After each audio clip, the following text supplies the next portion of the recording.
മഹാനായ ഹാഫിദ് ഇബ്നു ഹജർ അൽ അസ്ഖലാനി റഹ്മത്തുള്ളാഹി അലൈഹി ബുഖാരിക്ക് ശറഹ് എഴുതിയ മഹാൻ, ഫത്ഹുൽ ബാരിയുടെ മുഖദ്ദിമ 6 കൊല്ലം കൊണ്ട് എഴുതിയതാണെന്നാണ് മഹാനായ ഇബ്നു ഹജർ തങ്ങൾ. മുഖദ്ദിമ മാത്രം 20-ലേറെ വർഷമെടുത്ത് ചെയ്ത മഹാനവറുകളുടെ ബുഖാരിയുടെ വ്യാഖ്യാനമാണ് ഫത്ഹുൽ ബാരി ഇബ്നു ഹജർ അസ്ഖലാനി തങ്ങളുടെ. മഹാനവറുകളുടെ കിതാബുണ്ട് ദുററുൽ ഖാമിന. അവിടെ ഒരു സംഭവം പറയുന്നുണ്ട്.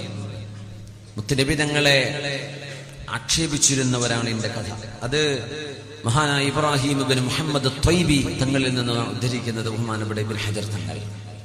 അത്രയും പ്രാമാണികമായ സംഭവം എന്നർത്ഥം. വെറുതെ ആരെങ്കിലും എവിടെയോ പറഞ്ഞു വിട്ടു എന്നതല്ല. ഇബ്നു ഹജർ തങ്ങൾ അത് അവരുടെ ഗ്രന്ഥത്തിൽ ദുററുൽ ഖാമിനയിൽ രേഖപ്പെടുത്തണമെങ്കിൽ അത്രയും ആധികാരികമാണ്. ഹാഫിദുദ് ദുനിയ ആണ് മഹാനായ ഇബ്നു ഹജർ തങ്ങൾ. ഇരിക്കട്ടെ,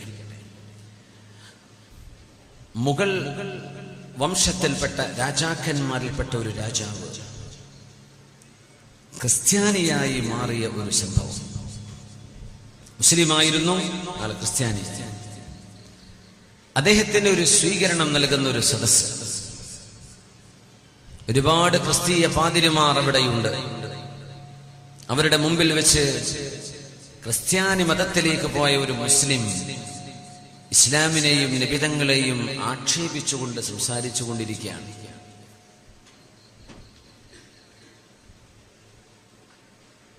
മഹാനായ ഇബ്രാഹിം ഇബ്നു മുഹമ്മദ് ത്വയ്ബി റഹ്മത്തുള്ളാഹി അലൈഹി ഈ സംഭവത്തിന് സാക്ഷിയാണ്.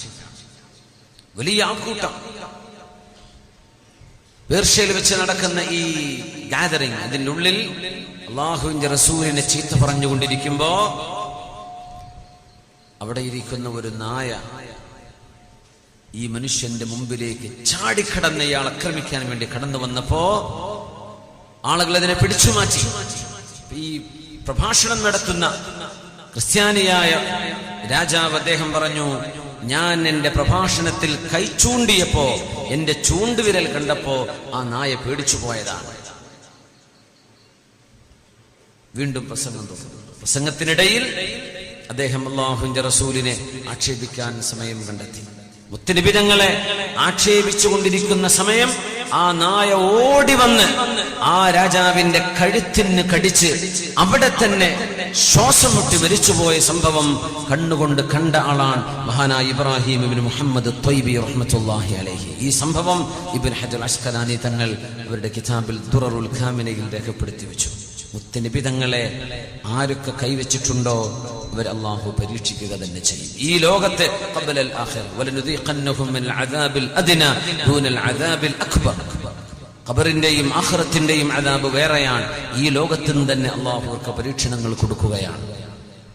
ഹബീബിനോടുള്ള പെരുമാറ്റത്തിലും ഹബീബിന്റെ മഹത്വം ഇടിച്ചു കാണിക്കുകയോ നിബിധങ്ങളെ ചെറുതാക്കുകയോ അല്ലാഹുവിന്റെ റസൂലിന്റെ മാതാപിതാക്കൾ നരകത്തിലാണെന്ന് നോട്ടീസ് അടിക്കുകയോ ഇതുപോലെയുള്ള അബദ്ധങ്ങളും തെറ്റുകളും ഈ ഉമ്മത്തിന് പൊറുക്കാൻ കഴിയാത്ത, അല്ലാഹു പൊറുക്കാത്ത, മുഅ്മിനീങ്ങളും അല്ലാഹുവിന്റെ മലക്കുകളും പൊറുക്കാത്ത പാപങ്ങൾ, അത്തരം ചിന്താഗതികളോട്, അത്തരം ചിന്താധാരയോട് അല്ലാഹുവിനെ ഓർത്തുകൊണ്ട് വിട്ടുനിൽക്കണം എന്ന് ഈ സമയത്ത് ഞാൻ